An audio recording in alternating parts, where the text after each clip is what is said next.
Bihirang-bihira tayo nakakakita ng tao na nagsasabing marami siyang pera o kaya yung ang consideration niya sa kanyang sarili ay mapera. Bakit nga kaya laging kulang at kulang? Kahit lumaki ang sweldo, lumaki ang income, kulang pa rin. Isang mahalagang pag-aaral sa spiritualidad dahil itinuturo po sa atin yung contentment. And those who are in God have to know when to stop, when enough is enough, and what to do with this issue of money. Why money is never enough. Yan po ang ating pag-aaralan. O Diyos namin sa langit, turuan niyo po kami na makapag-aral ng mainam at ng itong napaka-sentro na tool of life ngayong mga panahon na ito ay maunawaan namin ng mas malalim pa. Patawarin niyo po kami sa mga kasalanan namin. Sa mga kasalanan namin kagagawa lang, mga kasalanan namin matagal na hindi pa namin na isusulit sa inyo. Linisin niyo po kami, Panginoon, at palayain niyo kami mula dun sa mga multo ng mga kasalanan namin malayo't matagal pa na nangyari na ay pabalik-balik o minsan na nagpapahirap sa aming mga kapatid. Linisin niyo po kami, ipakita niyo sa amin na aming mga pagkakamali at kami ay makahingi ng tawad sa inyo at kami naman, Panginoon, tumanggap ng kapayapaan, katahimikan ng loob, and may you restore us. We ask you, Father, to please bless us right now. Bless us with your wisdom. Bless us with your words. Ilayo niyo kami sa mga panganib, kundi ang aming mga mahal sa buhay. Ilayo niyo kami sa gawa ng mga malisyoso at masasamang tao na maging ng mga masasamang espiritu. At maghari ang kalusugan sa aming katawan, karunungan sa aming isip at kapayapaan sa aming puso. Walk in our midst, O God, heal our infirmities, strengthen us, empower us with your word. In the name of Jesus our Lord, our Savior, and your Son, we pray. Why money is never enough? First of all, because people love money. Generally speaking, at napakakonti siguro nung hindi nyo makikita na talagang nagmamahal sa pera na tao. People love money, and whatever and whoever you love is never enough. Pag in love ka sa boyfriend mo, hindi siya kasya, kulang ang oras na sa'yo, kulang ang panahon, kahit naghirap na ka-text at naubos ang pera sa load, kulang pa rin sa load. Kahit maghapon na kayo magkasama, kulang pa rin, ayaw nyo na maghiwalay kasi mahal mo eh. Whatever, whoever you love is never enough. If you love orchids, the orchids in your garden is never enough. If you love clothes, it's never enough. Kaya sinasabi ng mga I can never have enough of you. At ang pag-ibig, sabi ni Jose Corazon de Jesus, ay sakin at aayaw ng kakabiyak o wala na kahit ano o ibigay mo ng lahat. Ano sinasabi ng magandang bagong balita Biblia tungkol sa topic na ito? Mangangaral 5:10. Ang gahaman sa salapi ay walang kasiyahan at ang sakim sa kayamanan ay hindi masisiyahan. So it will never be enough. Kahit ang dami-dami niyan, kulang at kulang pa rin.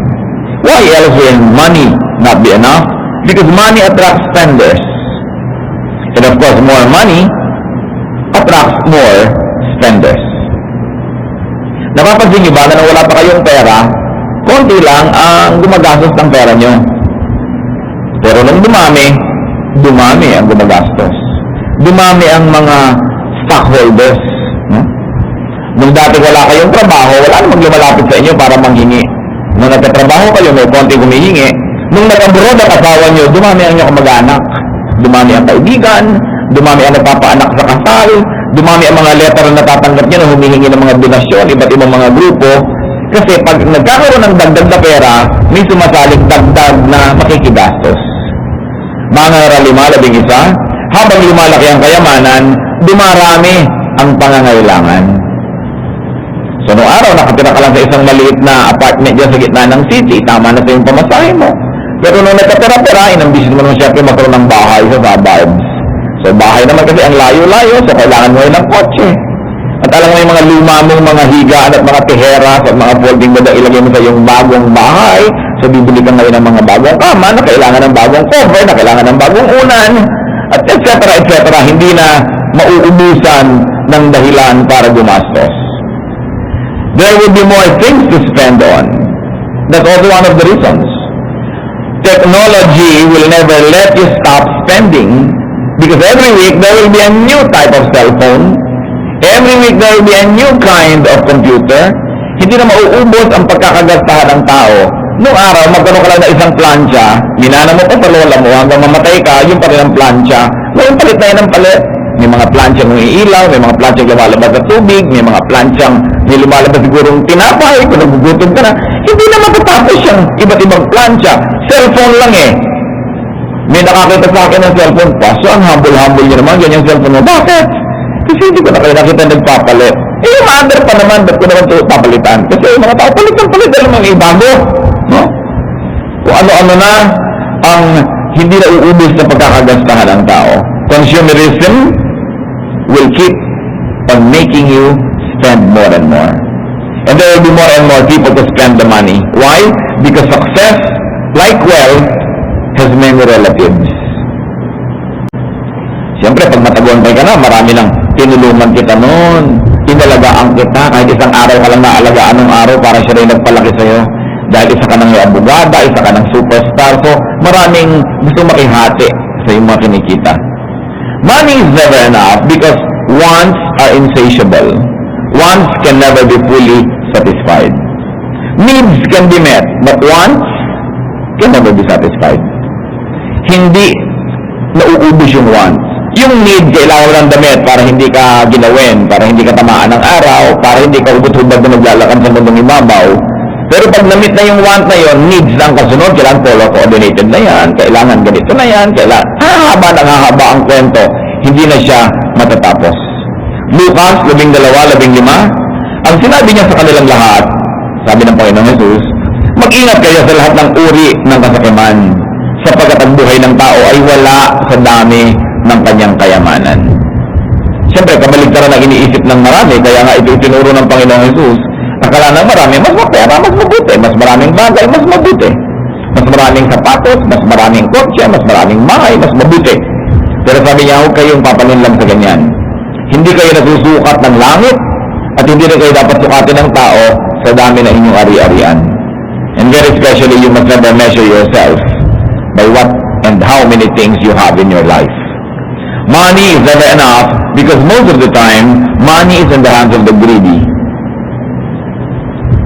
The greedy and the foolish, of course, don't know when to stop gathering money. They don't know when enough is enough. And because most of the money is in the hands of the very wise and the very greedy, it will never be enough because a lot of people are deprived. Merong unequal distribution of wealth because so much wealth is in the hands of so few. Nabasa ko sa periodiko noong nakarang linggo, ang itinatapon daw na pagkain sa Amerika, sa Britain, at sa ibang mga country sa Europe, maging sa Japan, ay billion dollars ang halaga. Habang nagkakagutom ang tao. Nagkaroon ng mga pag-aaral ng mga basurahan sa tinatawag nating developed countries, yung tinatawag nilang first world. Halos, kalahati ng mga basurang nakatapon doon, hindi pa nabuksan. Mga hindi nabuksang delata, hindi nabuksang yogurt, hindi nabuksang kung ano-ano, natatapon. Kasi may mga pera sila na afford nila yan. In fact, there are many developed countries na para lang pababain halimbawa o kaya pataasin ang presyo ng kamatis, sisirain nila yung toneladan dami ng kamatis para huwag pumasok sa market at huwag bumagsak ang presyo. Nagtatapon sila ng alak, ng gatas, kung saan-saan, para lang price manipulation and price control. Hindi naman dapat nagugutom ng maraming tao. Kaya lang nga, hawak ng iilan yung napakaraming resources ng planeta. Mangangaral 4-8 tungkol sa isang taong hindi marunong. May isang taong walang tigil sa pagtatrabaho. Wala siyang kasiyahan, ni hindi niya itinatanong sa sarili kung kanino mauuwi ang kanyang pinagpapaguran. Isang uri din daw ito ng kahangalan. Trabaho ka ng trabaho, wala ka nang na-enjoy sa buhay, nagasgas ka na, you squander your health and your youth just to make money, and then later on, when you're very old, you have to squander all the wealth you made just to be healthy again. Kasi hindi marunong tumigil. There is an even distribution of wealth. So, this money in the hands of people who are not wise will make it scarce in circulation. Nagmumukha tuloy konti. Money is never enough because of so much demand for it. Everybody wants money. And everybody wants tons of money. You know the law of supply and demand, no? So nagiging mahal yung hinahabol ng marami. Mangangaral 10-11, ang pagkain ay dudulot ng kasiyahan at nagpapasaya sa buhay ang inumin. ito'y mabibiling lahat ng salapi. So isang observation ni Solomon dito sa kanya, Ecclesiastes 10:19, money is the answer to everything. Because people and the civilizations have become so materialistic and so monetized, ang lahat ngayon nabibili ng pera. So ang tao ngayon gusto magkaroon ng pera para magkaroon siya ng kapangyarihan, because money is power, because you can buy services and goods. Halos ngayon ay hindi na uso yung barter, hindi na uso yung tinulungan kita kahapon, tulungan mo kayo ngayon. Hindi, tinulungan kita kahapon, bayaran mo ako. Kung tutulungan mo ako ngayon, hindi ba bayaran kita kung may pambayad ako? Lahat sinukat na sa pera. Kaya ngayon, lagi nagiging kulang ang pera. No? Jesus challenged the prevalent notion na ang lahat dapat pera-pera. Sa Lucas 10:4, anong sabi niya sa mga disipulo niya na mga ngaral sa bayan-bayan? Huwag kayo magdala ng lalagyan ng pera. Huwag kayo magdala ng wallet. For Jesus, money is not the currency. The currency for Jesus is service, is love. Sabi niya, maglingkod kayo sa mga tao at papakainin nila kayo. Patitirahin nila kayo sa kanilang mga tahanan, kanilang iintindihan yung mga pangangailangan. So sa kanya, walang kailangan pera. Mag-serve ka dyan at magiging duty naman ngayon at pleasure ng mga pinaglingkuran mo, napakainin ka rin, bigyan ka ng mga kailangan mo sa buhay. So this Jesus movement was not very focused on the cash economy. That was already very highly developed during their time. What more now? Lahat talaga, pag kilos mo, pera. Lahat ng galaw mo, pera. Lalong-lalo sa mga city. No? Yung mga dati hindi natin ginagasahan mo na. Dati naman, umiinom-inom ka lang ng mga tubig-tubig at burak-burak niya sa gripo. Ngayon, kailangan pang memorial water para sa social ang iinumin mo. Hindi naman ginagasahan ng tao ng araw yan. Gumagasa ba ang tao nun sa load? Ngayon, ang dami-daming pera na napupunta sa load, no? Gumagasa ba ang tao nun sa foods? Paano foods pa? Ikaskat mo sa batay ang takong mo nang matanggal ang mga bakokang mo. So, nagpa-foods pa. Ang dami pinagagastahan ng tao. And because of that, people are compelled to always be interested in money. Because you cannot be mobilized.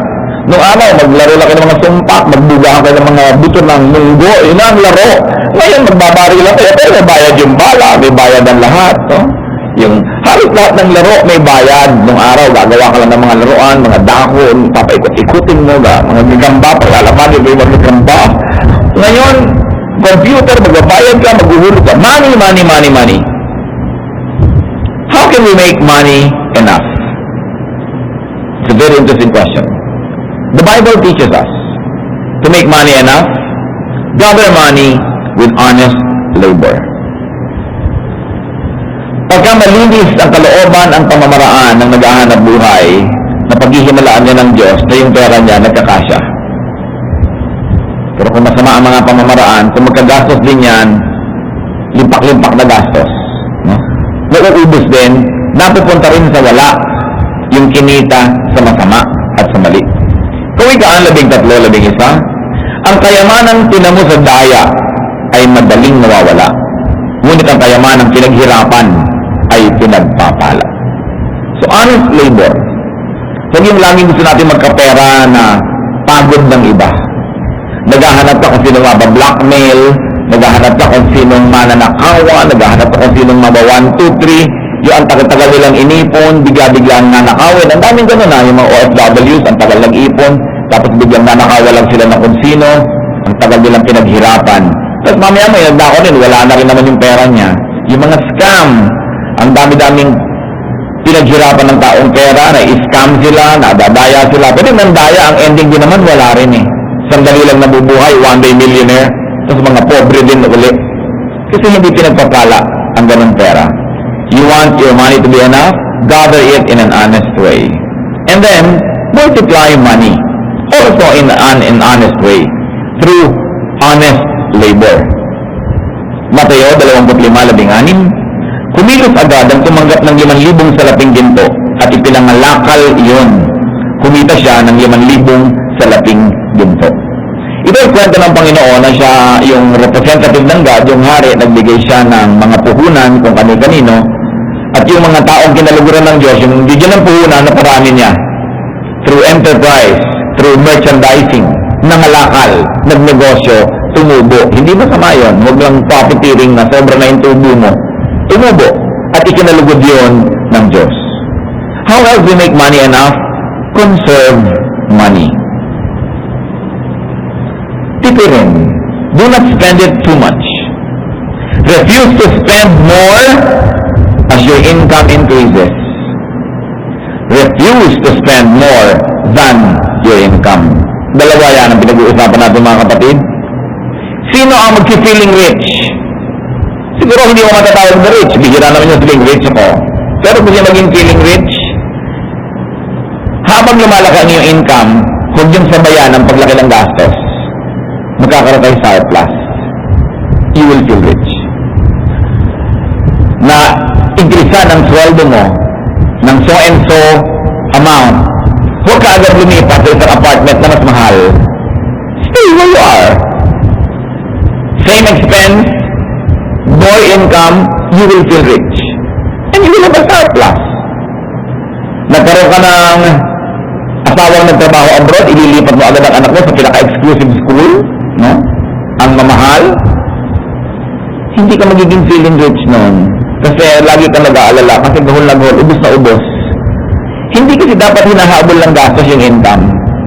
At ang tendency na iba, wow, lumaki na income natin, lalakihan na natin ating gastos. Kaya yun ang lagi ka mag-ahabol. Huwag sabayan, at lalong-lalo naman, huwag lampasan ng gastos ang income. At related yung number 4 natin na how to make money enough. Do not make money follow your wants. Huwag pasunurin ang pera sa mga luho at kapritsyo mo. It is important for us to control and curb our wants. Moderate greed, and you will have enough money. Moderate greed, and you will feel like you have enough money. Sa unang Timoteo 6:8-9, kaya nga dapat na tayong masyahan kung tayo may kinakain at isinusuot.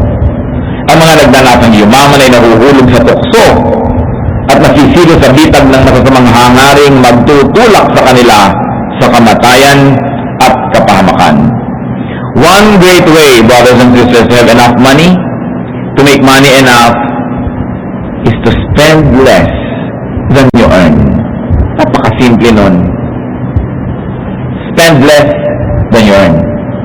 Huwag sabayan, lalo namang huwag unahan ang income. Several notches lower is great.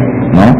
Sabi sa unang Timoteo 6:6, kung sa bagay, malaki nga ang mapapakinabang sa relihiyon kung ang tao ay marunong masyahan. So, nagsishopping kayo mga kapatid. May pag-shopping naman kayo, mabuti. Buy something less than you can afford. You can afford a 5,000 bag. 5,000 peso bag. Ba, pag bumili ka ng 1,000, may 4,000 kang extra. Feeling rich ka nun. Pero kasi meron kang biniling 5,000 bag, yun lang palang pera mo. Alam mo, okay lang bumili ka ng 5,000 bag kung may 100,000 ka pa natira. Pero pagkatapos ang ubus na. Hindi ka nakakain, hindi ka na magme-merienda, hindi na kayo mag-electric pan sa bahay dahil magtitipid kayo sa kurente dahil may bag kang 5,000. Ano ka, gira? Ba't mo ubusin yung pera mo sagad na sagad?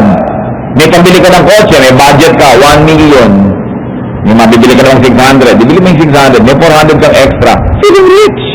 Huwag mo lang ipapamilita sa mga kamag-anak mo. Dahil lulusubin nila yung natipid mo. Diba? Meron ka pambili ng bahay, pwede kayong maghulog ng bahay, hulugan. Meron kayong kinikita ngayon, palagay nyo, 2 taon, 3 taon pa, mahulugan nyo to. Ba't isasagarin yung budget nyo sa ang laki-laki? Bibili kayo ng less, meron kayong sobra. Pwede kang bumili ng iPad na tiga 18,000, pero binili mo na lang yung tig 4. Meron ka na tira na 14,000, ayaw mo nun. Ganun din yung tulad nun. Lalo inaanto ka na, pareho na rin yun. Makakapagbakasyon kayo, abroad pa, laki-laking halaga, pumunta ka sa Bohol, may natipid ka, maganda pa, feeling rich ka. In other words, nagkakaintindihan tayo mga kapatid. Maraming mga tao, kapos, kasi may income sila, hindi natin namin wala. Pero sinasabayan nila, wala natitira. You don't feel rich. Even you live in a big house, you feel miserable because every month you have to pay so much. Even you have a very expensive watch, you feel miserable dahil wala nang natira na pampalakas mo ng loob. Alam nyo, napakalakas magpalakas ng loob, yung perang nandiyan lang sa kahon. Nasa lata ng gatas na sira para hindi halata. Nasa bangko. Ang lakas ng loob mo nun, parang sige, dumating ang mga dilubyo, mga dalulong, may pera ako. Hindi wala kang kahawak-hawak. Ang lakas yung ma-insecure nun. Ni ayaw mo magkasakit, baka magkasakit ako, paano kaya ito, baka asawa ko, mamatay, wala. Bago mo naisip na malulungkot ka, hindi na magbabayad ng bahay, etc. etc. So, huwag mo sagarin. Because there is a budget for every pocket. Yan ang alam na ng maraming namimili. Pwede kang bumili ng sapatos na 18,000, pero meron din 180. Meron din. Ganon din yun. Hindi ka rin matitinik pagkasuot mo yung isa. Pareho mo rin. Yung mga bumibili na ang mamahal na mga cosmetics, mga make-up, mga panglagay sa mukha, kung marunong kayo magbasa, basahin nyo yung literature nyo, yun din ang laman nun. The same. Ang mga laman lang nun, mga mantikang puriko, inaluan makulay-kulay, yun din yun. Pareho lang. Kasi pabibili ng mahal, mga brush pa, na gusto mo yung horsehair, ang pambrush ng mukha mo. Yung mukha mo pa rin yun, kahit yung kabayo pa ang kumiskus ng makeup dyan, ikaw pa rin yun Bakit mo kalamahalan? Akala ng iba, pag mas mahal, mas maganda. Hindi laging ganun. Alam niyo yung mga ibang product, minamahalan lang, para magmukha silang magaling. Kasi pag minurahan, baka tayo mukhang mura, hindi tayo bilhin. Mahalan natin, akala nila, talagang expensive yan. Marami ganun, packaging lang. How to have enough money? Make more than you need and spend less than you make. Kailangan pa bang i-memorize yan? Kaya kinakapos, sinasagad. Yun mga electric fan, buksan mo lagi nasa 3, after 2 weeks sira na yun. Kasi sagad. Ikaw ba patakbuhin ka na walang tigil, ang bilis, mamatay ka dyan kasi sagad. So bakit ka gagastos ng sagad? Lagi dapat hindi sinasagad.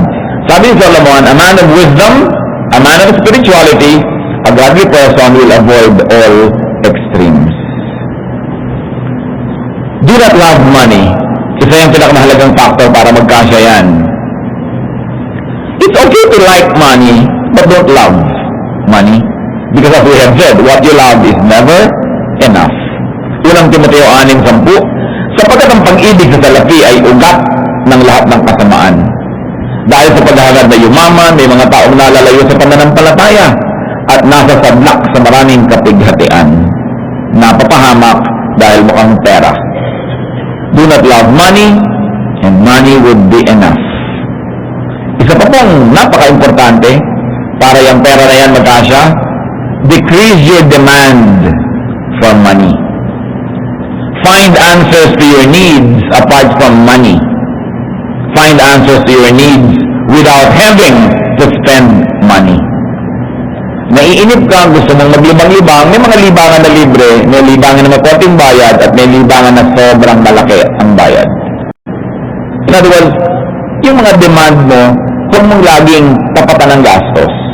Maraming alternatives, maraming mga equivalent na pwedeng gawin sa buhay na hindi kailangan ng sobrang daming pera. And do not measure everything with money. Do not measure everything by its monetary value. Kailangan ang pagbabalyo natin hindi lang puro tungkol sa pera. Pinapahalagaan natin halimbawa ating reputasyon, mahal yan, di ba? Pinapahalagahan natin ating dangal, pinapahalagahan natin ating patotoo, yung ating kagandahang loob. Hindi mo laging ini-equate sa pera na, naku, kailangan singilin ko siya kasi yun din ang halaga nito. Pero yung kagandahang loob na ibinigay mo yun, hindi mo siningil, it will make you a very, very, very good person. And whoever is good pleases God, and whoever pleases God will of course be enriched by God. Not necessarily by the volume and amount of money that God gives you, but how God would stretch even the little money that you have, that you maximize your enjoyment out of so little. It's not how much you have, but how much you make of it. And that is where God's blessing counts so much. Lucas 12:15, at sinabi niya sa kanilang lahat, mag-ingat kayo sa lahat ng uri ng kasakiman, sapagkat ang buhay ng tao ay wala sa dami ng kanyang kayamanan. Huwag tayo magpadala sa mundo, no? Itong si ganon, worth 18 billion, itong si ganito, $3 billion ang worth niya. Yun hindi ganon ang worth ng tao. Hindi ganon magsukat ang langit. Pati ang mga tao, susukat mo, magkano ba yung sweldo niyan? Saan ba siya nakatira? Sa subdivision ba na gano'n? Phase 1 ba? O phase 2? O yung nando sa may dulo? Sinusukat natin ang tao by monetary value. Hindi ganon sumukat ang Diyos.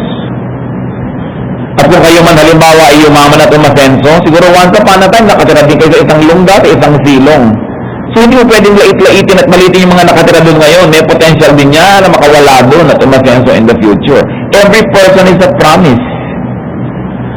Pag nakakakita ako ng mga slums na dinedemolish, pinapaalis sila dyan, mga tao nakatira sa ilalim, mga tulay, naisip ko, ilan ng mga genius dito na naghihintay lang ng panahon para yung kanilang bulaklak ay mamukadkad, humalimuyak ang kanilang bango.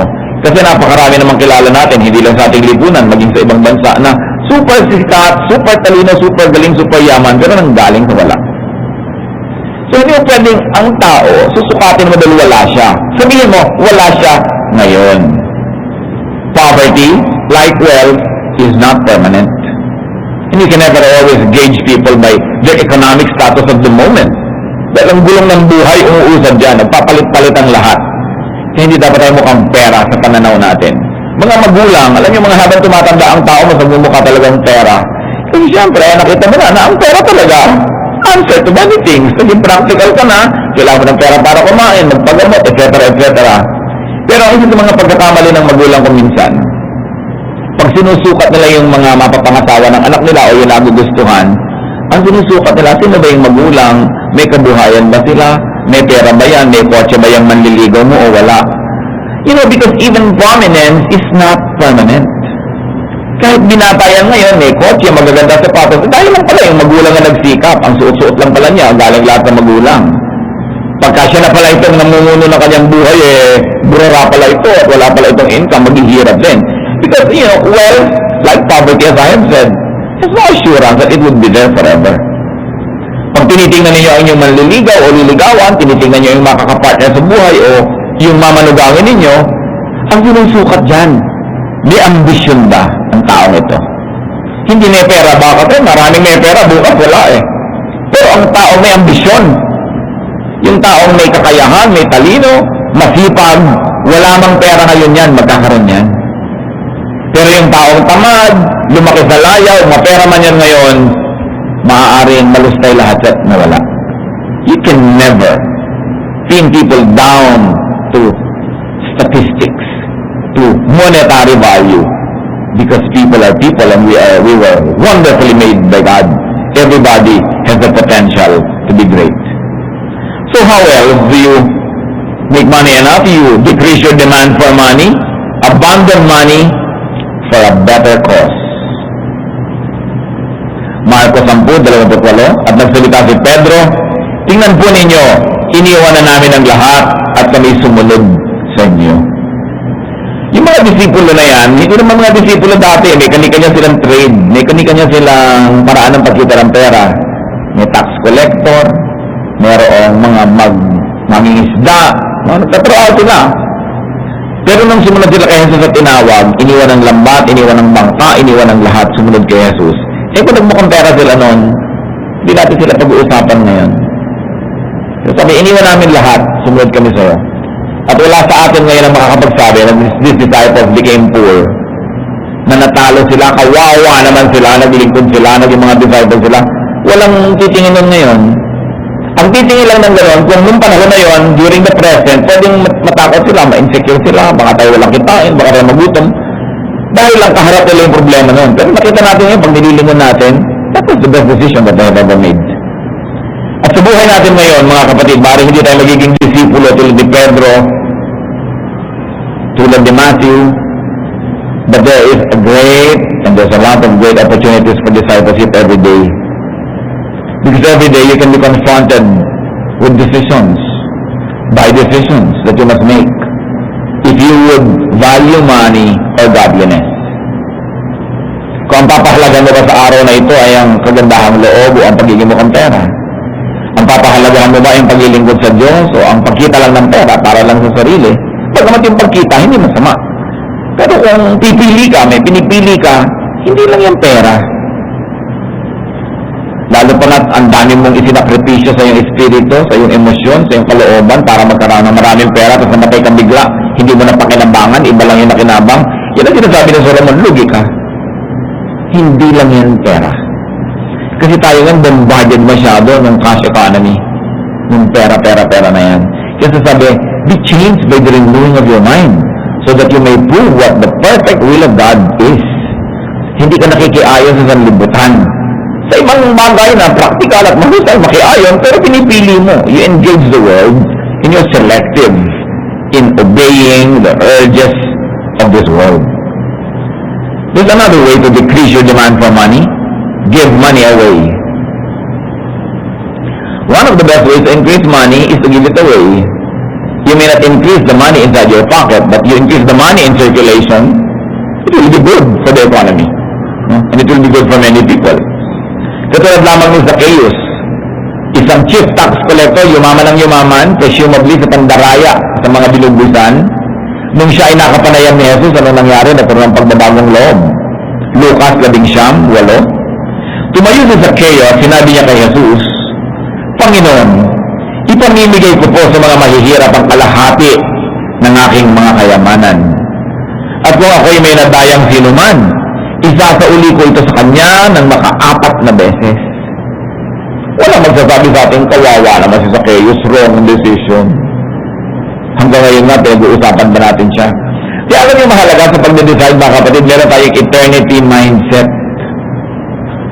Na yung mahalaga, hindi lang yung mahalaga ngayon. Yung ano ba yung mahalaga 5,000 years from now, 10,000 years from now? Ano ba yung mahalaga sa langit? Hindi lang yung mahalaga dito, mahalaga sa tindahan, mahalaga sa cashier. Hindi natin nililimit kung anong mahalaga sa oras, sa panahon, sa lugar. But we have an eternity mindset and we measure many things through the measurements of eternity. So, there are people who have a lot of money but they have to unload to be free because money had become their slave. Whenever possible, trade money for other, for heavenly, or for spiritual currency. Money is currency, yes, but it's only one of the many. Nung meron isang mayaman na lalaki na nagpunta sa Panginoong Jesus, gusto niyang sumunod, sumama sa Jesus movement. Sabi ni Lord sa kanya, Marcos 10:21 hanggang 22. Magiliw siyang tiningnan ni Jesus at sinabi, may isang bagay pa na dapat mong gawin. Ipagbili mo yung mga ari-arian at ibigay mo sa mga mahihirap ang pinagbilhan. At magkakaroon ka ng kayamanan sa langit. Pagkatapos bumalik ka at sumunod ka sa akin. Ngunit ang marinig ito ng lalaki, siya'y nanlumo at malungkot na umalis sapagkat siya'y lubhang napakayaman. Ngayon, may magsasabi ba sa inyo, tama ang desisyon ng lalaki. Huwag sundin si Jesus. Huwag ipamigay ang kayamanan. Huwag sumunod kay Jesus. Ang yaman eh. May magsasabi ba na yan tama? Mukhang tama lang yun nun.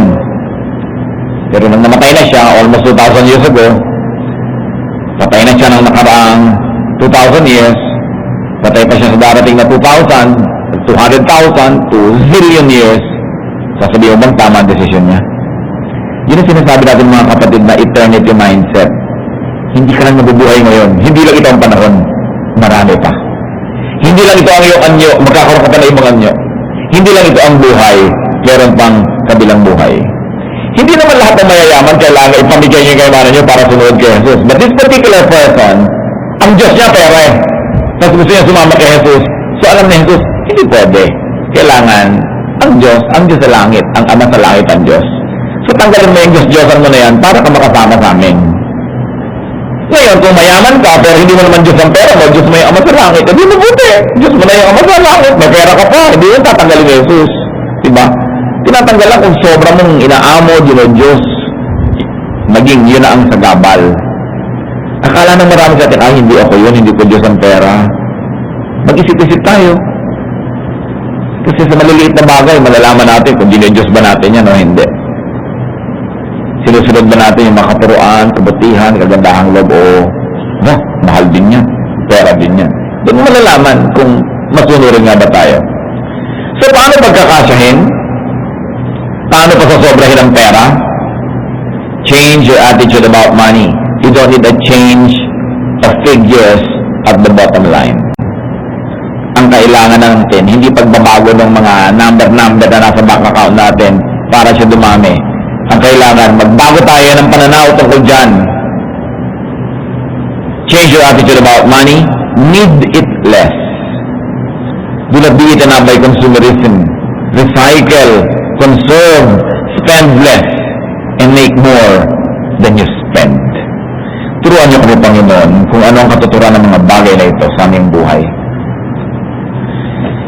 Patawarin niyo kami kung may mga panahon na inuuna namin yung pag-ibig sa pera kaysa pag-ibig sa inyo. Na kami man ay nalilito ng mga maraming bayarin, nalilito kami ng maraming mga demands, desires, wants. Ituro mo sa amin, Panginoon, yung manahimik, mag-isip-isip. To get out of the race, sit in one quiet corner and reassess our values. At nung makita mo, Panginoon, isinusunod namin sa iyong katuruan ng aming kalooban, kagustuhan mo ang aming sinusunod. Sa mga kapatid na lagi nilang kapos, lagi nilang kulang, ipakita mo ngayon, Panginoon, kung anong dahilan. Nangako naman kayo ng abundant life sa amin. So if we are not abundant, maybe we just don't feel abundant. Or maybe because of our methods, the abundance that you intended for us is squandered, and so we feel poor. Ituro mo kami rin mga ginagawang pag-aaksaya. Kung may mga dapat productivity na napapalampas namin, hindi kami mabunga sa matalang pwede, ipakita mo sa akin, Panginoon, kung paano kami makikitungo dito sa pera nito, na imbes ito maging amo ng buhay namin, maging alipin namin ito sa paggawa ng tama at sa paggawa ng mabuti. Magbulay-bulay tayo, mga kapatid. Ask God for personal applications of what we have.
Anh ai mơ mộng mình thức xa xôi, không màng về tình ái muôn nơi, sống cho là trọn kiếp đây thôi, đâu quan tâm gì chuyện đời. Thế mà lại nằm tương tư, ông tầm bà mối xa tơ, đêm nằm trọn nhớ mơ mơ về ai. Thì ra anh yêu rồi, từ ánh mắt nụ cười, từ đôi môi gọi mưa xa xuyên lòng anh. Thì ra mấy em rồi, ngày hay đêm mong lời, chỉ nghe đến em thôi, đó là do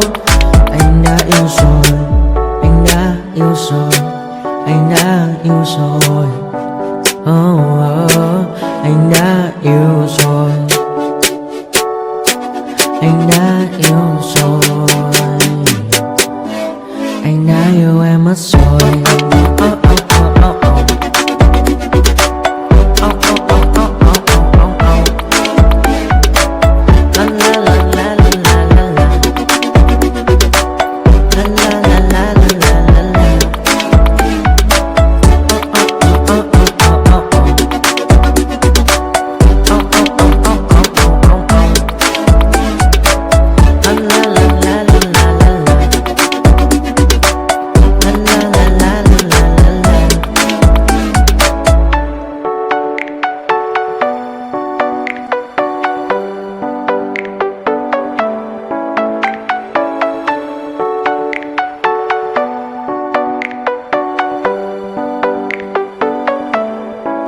Anh hay mơ mộng mình thức xa xôi, không ngờ về tình ái muôn nơi sống chung là trọn kiếp đây thôi, đâu quan tâm gì chuyện đời. Thế mà lại nằm tương tư ông tầm và mũi xa tơ, đêm nằm trộm nhớ mơ mơ về ai.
Thank you.